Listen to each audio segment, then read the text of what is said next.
अफगानिस्तान में नई हुकूमत मगरबी तर्ज की जमहूरियत की तरह नहीं होगी। 31 अगस्त तक इनकलाब मुकम्मल ना हुआ तो अमरीका के खिलाफ लाएअमल का ऐलान करेंगे। काबुल एयरपोर्ट अफगान शहरियों के लिए बंद, किसी को पाकिस्तान के खिलाफ अपनी जमीन इस्तेमाल करने नहीं देंगे। तर्जुमान अफगान तालिबान ज़बीउल्लाह मुजाहिद की काबुल में न्यूज़ कॉन्फ्रेंस, कहा कि अमरीका हुनरमंद अफराद को ले जाने से बाज रहे।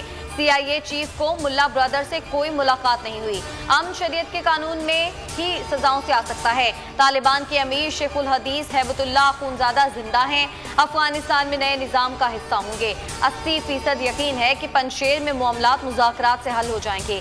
सिक्योरिटी सूरत हाल बेहतर होने तक काम करने वाली खवातीन घरों पर रहें, तनख्वाहें दी जाएंगी। मौसीकी और फिल्म का फैसला शरीयत के मुताबिक करेंगे।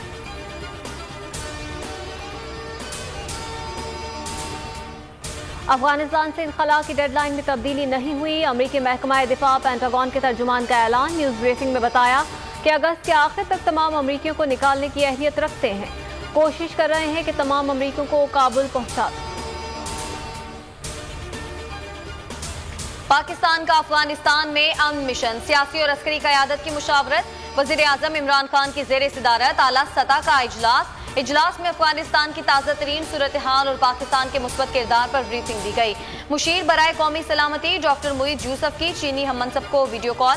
दोनों मुमालिक का बदलती सूरत हाल में मिलकर काम करने का अज़्म। एलामिया में कहा गया कि अफगान सरजमीन दूसरे मुमालिक के खिलाफ दहशतगर्दी के लिए इस्तेमाल नहीं होनी चाहिए। वज़ीर ख़ारजा शाह महमूद कुरैशी तुर्कमानिस्तान, ताजिकिस्तान, उज़्बेकिस्तान और ईरान के दौरे पर रवाना।